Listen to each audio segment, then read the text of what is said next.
Hello, আজকেও কিন্তু আমি লেট করে আরেকটা ব্লগ নিয়ে চলে আসলাম, যেখানে নাকি লক্ষ্মী পুজো এবং দুর্গা পুজো শেষ। তার মাঝে কিন্তু আমি আজকে ব্লগ নিয়ে চলে এসেছি বিশ্বকর্মা পুজোর। মাঝখানে কোনো ব্লগ দিতে পারিনি, কারণ পার্লারে প্রচুর ব্যস্ততা ছিল, তাই কিন্তু নিয়মিত ব্লগগুলো ছাড়তে পারিনি। তাই সব পুজো যখন শেষ, তখন কিন্তু আমি তোমাদের সামনে বিশ্বকর্মা পুজোর ব্লগ নিয়ে চলে এসেছি। সকাল সকাল স্নান করে ঘরের পুজো সেরে এই দেখো, এখন কিন্তু আমি ফল আমান্য করে নিয়েছি এবং পুজোর সবকিছু জোগাড়জান্তি করে নিয়েছি।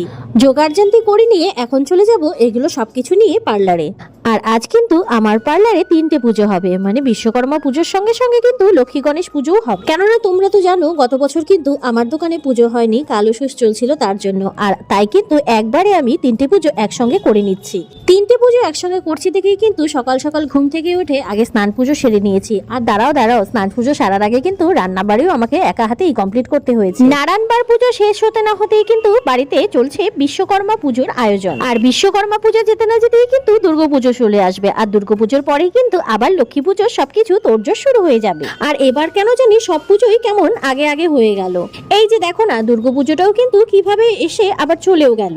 আর আমি এখন কিন্তু ভয়েস দিচ্ছি, সেটা কিন্তু একদম লক্ষ্মী পুজোর দিন।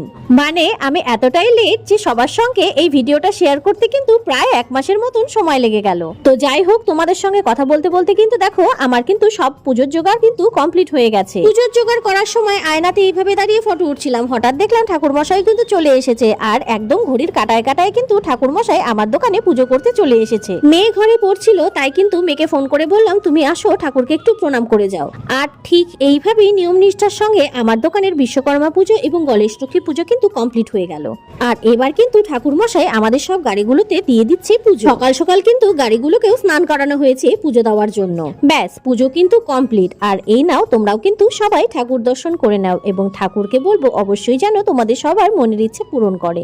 যাই, এবার আমিও কিন্তু ভক্তি ভরে প্রণামটা সেরে নিই।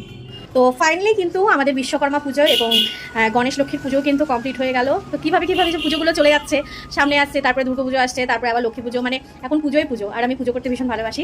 তো ভিডিওটা কেমন লাগলো অবশ্যই কিন্তু সবাই জানিও। ভালো লাগলে অবশ্যই লাইক, কমেন্ট এবং একটা শেয়ার করতে ভুলো না। আর সবাই চলে এসো, প্রসাদ খেয়ে যেও।